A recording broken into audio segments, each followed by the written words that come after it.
मत जरा तू कुछ तो ख्याल कर, चलती फिरती दुकान तेरी चलती फिरती दुकान कहने की बदतमीजी तेरा जमीन में है। आज क्या बताइए, अरे तो भैया बोले ना विश्वास करे, इतना मार मारो दिमाग सही जाए। हर अभी करो कहना की बदतमीजी तेरा जमीन में है। हाथ भर की जुबान है तेरी। अरे सुरानी जरा कुछ तो ख्याल करो, ये चलती फिरती दुकान है तेरी। अरे की लड़के हैं मोहल्ले के, लड़के हैं मोहल्ले के, अरे की लड़के हैं मोहल्ले के, शैतान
आज समझी हूँ प्यार को शायद तू तेरा इंतजार करती हूँ, मैं तुझे कल भी प्यार करती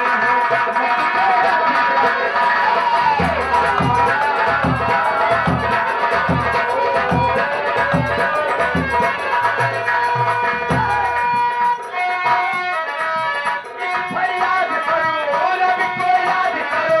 एक फरियाद करो बिछड़ा यार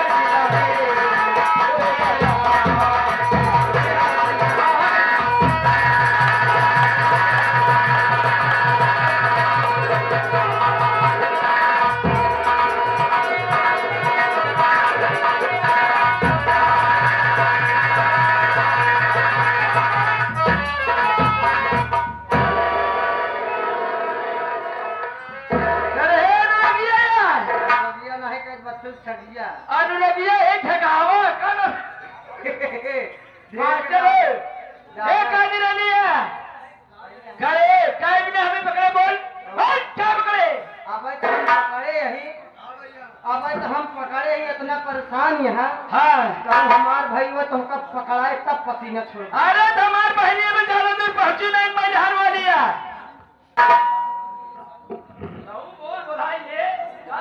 अच्छा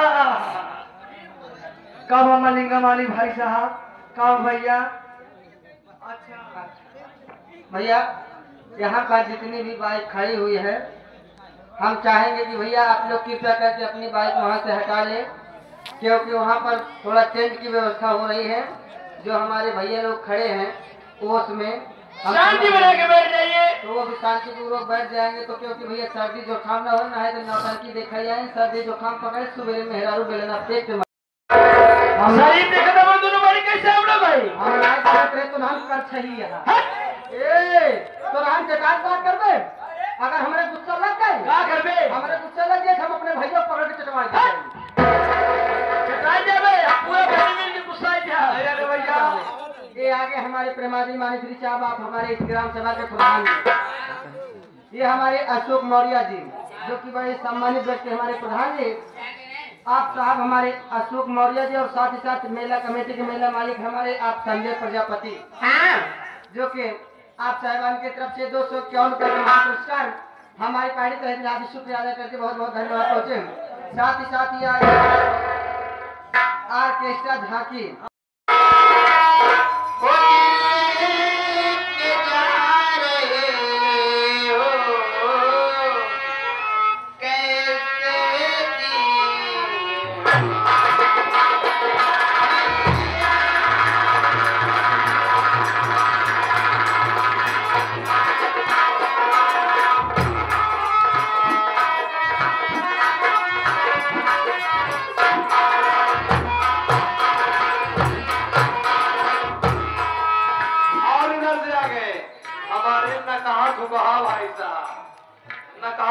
भाई साहब क्या रंग दिया देता है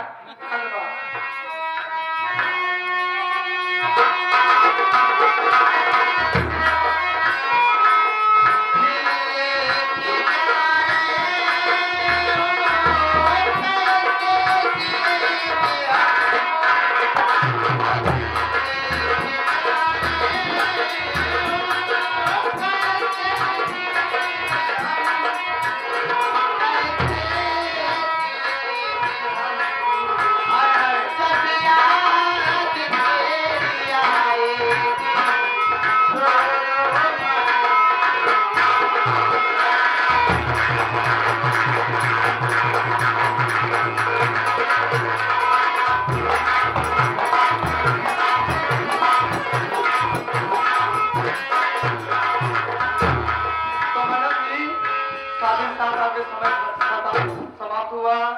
आप कुछ करते हुए जा सकते हो धन्यवाद।